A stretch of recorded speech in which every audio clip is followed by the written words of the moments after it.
According to the Cancer Association of South Africa, prostate cancer is the #1 cancer affecting men.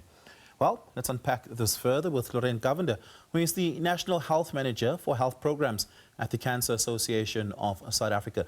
Lorraine, good evening. Thank you so much for your time. Really do appreciate it. How prevalent is prostate cancer amongst men in South Africa?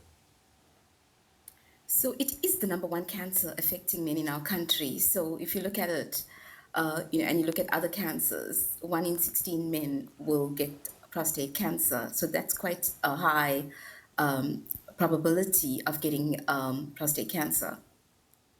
Yeah, I mean, given that it's that high, one would assume that most men would engage in health-seeking behaviors that would be preemptive. But if the data points are anything to go by for other diseases, one would assume the opposite is true here. How good are we at early detection in South Africa? So, as you know, many men are not health-seeking, as you've mentioned. And I think if we look at the incidence of prostate cancer in our country, international and local research is definitely showing an increase of prostate cancer among men of Black ancestry. We have that situation where, we have many households and many men out there that don't think that they will get cancer. And also, the diverse cultures among our populations, among many of our race groups, when we do present with symptoms, we don't always go to a doctor. That's not the first line of referral that takes place among many of our people. So that is also an added challenge. We would go to probably a traditional healer or, other sort of methods to go and check ourselves before we really go in and say, I want to have this blood test done. So we really want to encourage more men to go and have themselves checked for prostate cancer. But unfortunately, in our country, women who are worried about cervical cancer, which is the second most common cancer affecting our women, you can go into a clinic and say, I want to have pap smear done, and if you, depending on your age, you can have it done. Unfortunately, in our country, routine prostate cancer blood test is not done. So meaning yeah, that, and that's the exact deterrent there, right? Because my idea of testing for prostate cancer is that you're walking into a consultation room and a doctor with a latex glove subjects you to what looks like a very uncomfortable rectal exam. And nothing about that is enticing, no matter how severe the condition might be. Why is it that we haven't changed the testing method? So the good news to you and also our viewers that are out there, and especially our men, so it's a blood test. Yes, it is a blood test followed with a digital rectal examination. So let me just explain that a little bit further. So we at the Cancer Association and many other cancer organizations encourage men to have a prostate cancer test from the age of 40. And it's called a PSA test, which is a prostate specific antigen test. And the good news, men, it's a blood test. So if you go in and you tell your doctor that you want to have your PSA test done, they will draw bloods for you and it will be sent to the lab for testing to pick up whether your PSA levels are increased or not. So if your PSA levels are increased, it doesn't necessarily mean you have prostate cancer. The doctor may then do a digital rectal examination. And gentlemen, it's just often a painless process where the doctor digitally examines you, to check whether your prostate gland is enlarged or not. So come on, maybe a few minutes of discomfort can actually save your life. But remember, it's a blood test first before you go in to have the other examination done.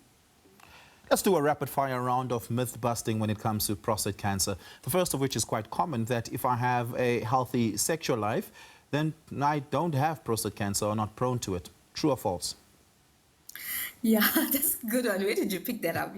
And it's strange how men often say that. Yes, they do say, and I'm so afraid to say that to the viewers, that, they say men who are sexually active definitely have a lower incidence of getting prostate cancer. So yeah, I suppose that is one of the reasons.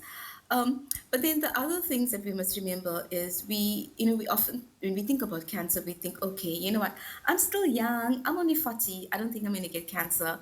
But prostate cancer do affect men, in younger ages as well. So therefore, that myth around, no, it's mainly going to affect men 60 onwards, then I need to go and check myself, is actually a myth. And then, you also have people who think that cancer is a white man's disease.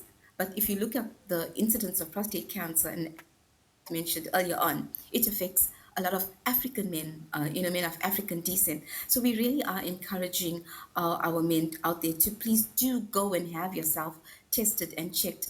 The concern that we have at the Cancer Association of South Africa is that, often when you go to a clinic, you're already presenting with the symptoms.